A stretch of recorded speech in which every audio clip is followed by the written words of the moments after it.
Hello students, कैसे हैं आप सभी। Good morning to all, stay home and be safe. So students, class 7 का चैप्टर नंबर 1 चल रहा था हमारा इंटीजर्स, ठीक है। और एक्सरसाइज नंबर 1.3 का हमने क्वेश्चन नंबर 1 एंड 2 कर लिया था। आज हम करने जा रहे हैं क्वेश्चन नंबर 3, ठीक है। क्वेश्चन नंबर 3 में देखिए स्टूडेंट्स क्या कहा गया है। If a is equal to 24, b is equal to 8, c is equal to 4, अगर a 24 है, b 8 है, c 4 है, देन वेरीफाई, आप उनको वेरीफाई करना है that a divided by bracket b plus c bracket of is not equal to bracket close and not equal to bracket a divided by b bracket close bracket a divided by c bracket close. तो आपको ये कह रहे हैं कि अगर ये equation है, ये जो लेफ्ट हैंड साइड वाली इक्वेशन है, ये राइट हैंड साइड की इक्वेशन की इक्वल नहीं है, ये हमें बताना है। नॉट इक्वल है, इक्वल नहीं, नॉट इक्वल प्रूफ करना है। मतलब कि आपको पहले से गिवन है कि जो LHS है वो नॉट इक्वल है RHS के, है ना। तो इसको हम प्रूफ करेंगे, ठीक है। सॉल्यूशन स्टार्ट करते हैं कि ये वाकई में नॉट इक्वल है या नहीं है, ठीक है। तो इक्वेशन क्या है, इक्वेशन है तो एक बार लिख लीजिए equation a divided by bracket में b plus c is not equal. Not equal का साइन बाद में लगेगा, लेकिन पहले हम करके देखते, साथ साथ में चलता रहेगा। नॉट इक्वल आएगा तो हमारा वेरीफाई हो जाएगा। a डिवाइडेड बाय b हम अलग अलग भी कर सकते हैं, LHS साइड और RHS साइड। LHS साइड इसको पहले कर सकते हैं, RHS को बाद में, और बाद में कर सकते हैं नॉट इक्वल। पर मैं एक साथ ही कर लेता हूँ, LHS और RHS साइड दोनों साइड सॉल्व हो जाएंगे, लेफ्ट हैंड साइड और राइट हैंड साइड भी। अब a की वैल्यू क्या है जो, और b की c की, जिसकी भी जो वैल्यू वो पुट करते जाइए और सॉल्व करते जाइए। a की वैल्यू है 24 डिवाइडेड बाय ब्रैकेट में b और c। b क्या है, 8 है, c 4 है, 8 प्लस 4, ठीक है। नॉट इक्वल बता रखा है तो वही साइन लगा दीजिए। अब a और b को डिवाइड करना है। a क्या है 24 और b जो है वो है 8। a क्या है 24 और c क्या है 4, ठीक है। ये मैंने इक्वेशन के अकॉर्डिंग नंबर पुट कर दिए, ठीक है। अब सॉल्व करते हैं। ये देखिए, ये बाहर है, ब्रैकेट के अंदर है, तो पहले ब्रैकेट वाली चीज सॉल्व होती है। 8 प्लस 4 होता है 12 और यहाँ 24 है, ठीक है। यहाँ तो दोनों ही ब्रैकेट के अंदर है तो दोनों ही सॉल्व होंगे, ये दोनों और ये अलग। 8 को 24 से डिवाइड करने से क्या आता है, 8 3 जा 24, 8 3 जा 24 कितना टाइम्स आता है, 3 टाइम्स। 8 3 जा 24, तो इनका आंसर आया दोनों का 3। बीच में, अच्छा बीच में एक प्लस और था शायद, हाँ यहाँ पे बीच में प्लस का साइन भी है, ये हम भूल गए लगाना, याद रखा देते हैं, बीच में एक प्लस का साइन है, ठीक है। और 24 को 4 से डिवाइड करने में क्या आता है, तो 4 की डिवाइड में 24 कितना बार आता है, 4 6 जा 24, तो इन दोनों का आंसर आएगा 6। बीच में प्लस है, प्लस। अब यहाँ तो डिवाइड ही अभी तक 12 से, अगर 24 को 12 से डिवाइड करते हैं तो क्या आता है, 12 की डिवाइड में 2 टाइम आता है 24, 12 2 जा 24, तो इसका आंसर आएगा 2। और यहाँ 3 और 6 को ऐड करने से 9 आता है, तो यहाँ है 2, यहाँ लेफ्ट हैंड साइड में 2 आ रहा है आंसर, राइट हैंड साइड में 9 आ रहा है। ये दोनों इक्वल तो है नहीं, इसलिए left hand side is not equal to right hand side. ये हो गया आपका वेरीफाइड, हेंस प्रूफ, ठीक है। तो इस टाइप से स्टूडेंट्स हमें करना है, इसका मतलब हेंस प्रूफ। हमने प्रूफ करके दिखा दिया कि जो इक्वेशन कह रही थी वो एकदम सही कह रही थी कि लेफ्ट हैंड साइड जो है राइट हैंड साइड के इक्वल नहीं है। तो ये इस तरह से आपको क्वेश्चन नंबर 3 करना है, आप एक बार नोट कर लीजिए, फिर नेक्स्ट क्वेश्चन आप करवाता है इसका क्वेश्चन नंबर 4।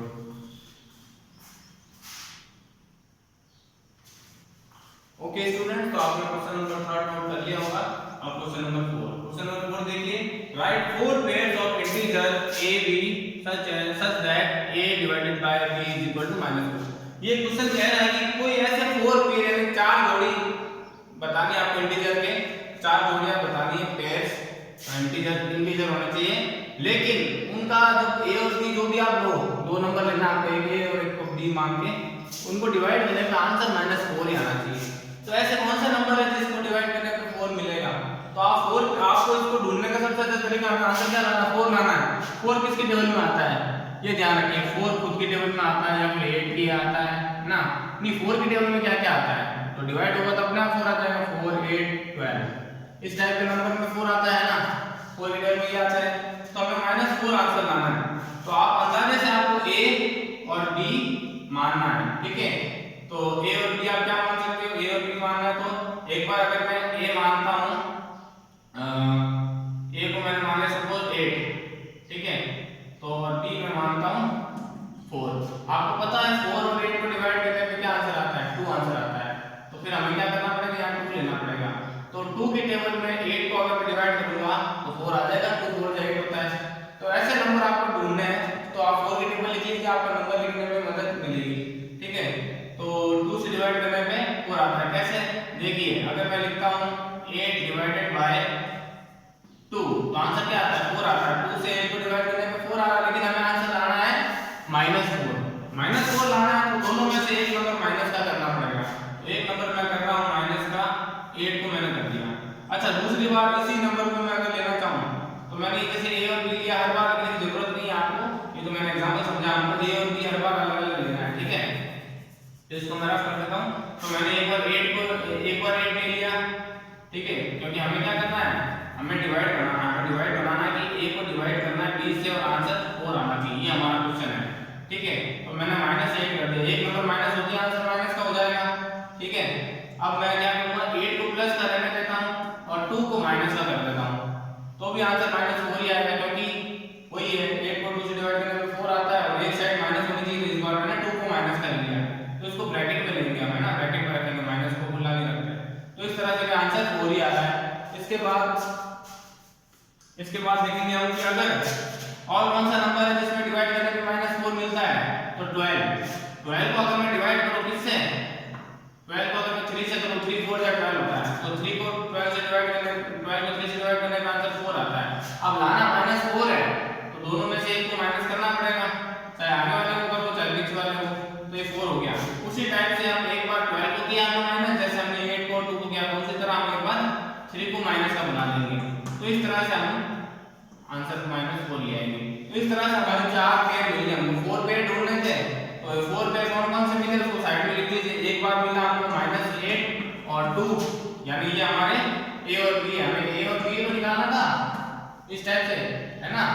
और एक बार हमें मिला 8 और -2, ये हमारा दूसरा पेयर।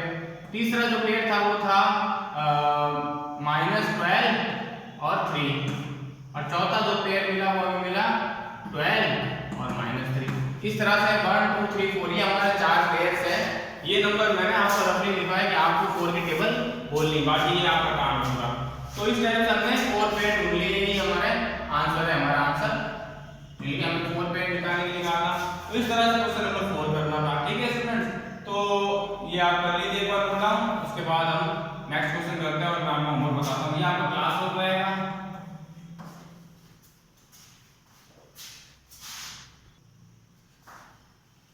ओके स्टूडेंट्स, तो ये आपका क्लास वर्क रहेगा और क्वेश्चन नंबर 5 इस एक्सरसाइज का बच रहा है, जो कि आप होमवर्क में कर लेंगे, ठीक है। क्वेश्चन नंबर 5 आपका होमवर्क रहेगा, लेकिन घबराने की कोई बात नहीं है, 5 में कुछ नई चीज नहीं है। 5 में भी सेम है, 4 क्वेश्चन की तरह आपको मतलब p और q इंटीजर मानने दो, और इसमें क्या कहा गया है, give 3 example to prove that. आपको 3 एग्जांपल ऐसे देने हैं, मतलब इसी टाइप से पेयर में कि उन दोनों इंटीजर होना चाहिए, लेकिन उनका आंसर इंटीजर नहीं आना चाहिए। तो आपको पता है इंटीजर क्या होता है, माइनस के नंबर, प्लस के नंबर या 0। अगर आंसर पॉइंट में आ जाए तो वो इंटीजर नहीं है। तो आपको क्वेश्चन नंबर 5 में थोड़ा सा मैं हिंट दे देता हूं। आप कोई भी ऐसे नंबर दो लो अपॉन इंटीजर में कि जिस जैसे यूं ले लिया हमने, है ना, उसमें आप ऊपर वाला नंबर या तो छोटा रख लो, माइनस का नंबर भी ले सकते हैं। तो इसमें क्या होगा, जब आप इसको सॉल्व करोगे तो 2 से तो जैसे 7 होता है, ऊपर वाला नंबर छोटा होने की वजह से क्या होगा कि जैसे 2 से 7 से डिवाइड नहीं होता। तो एक बार हम क्या करेंगे, 7 को 0 जब बोलेंगे तो यहाँ 0 आएगा, ठीक है, फिर यहाँ पॉइंट लग जाएगा, फिर यहाँ 0 लगेगा। तो यहाँ पे आंसर क्या हो रहा है, 0 पॉइंट, यानी कि पॉइंट वाला नंबर हमें मिल गया, है ना। तो यहाँ पे फिर अगर मैं 2 टाइम लिखूंगा तो भी 14 आ रहा है। तो ये जो हमारा आंसर बन रहा है वो तो पॉइंट में बन रहा है ना, तो इन दोनों को डिवाइड करने पे क्या पॉइंट का आंसर आ रहा है। तो पॉइंट का आंसर आएगा तो वो तो इंटीजर है नहीं। हमें इंटीजर क्या होता है, या तो प्लस के नंबर होते हैं या माइनस के होते हैं, मैंने सिखाया, या 0 होता है। तो यहाँ ना प्लस का है ना माइनस का है, प्लस का है लेकिन पॉइंट में आ रहा है, तो पॉइंट वाला इंटीजर नहीं होता। तो आपको इस तरह के कुछ पेयर ढूंढने हैं जिनका आंसर क्या है जिनका आंसर पॉइंट में आए तो फिर वो आपके फिफ्थ का आंसर बन जाएंगे। ठीक है, तो इस टाइप से क्वेश्चन नंबर 5 आपका होमवर्क रहेगा। बाकी ये दोनों क्लास वर्क ये आप नोट कर लीजिए। ठीक है, ये एग्जांपल था, मैं रख कर देता हूं, एक बार ये नोट कर लीजिए।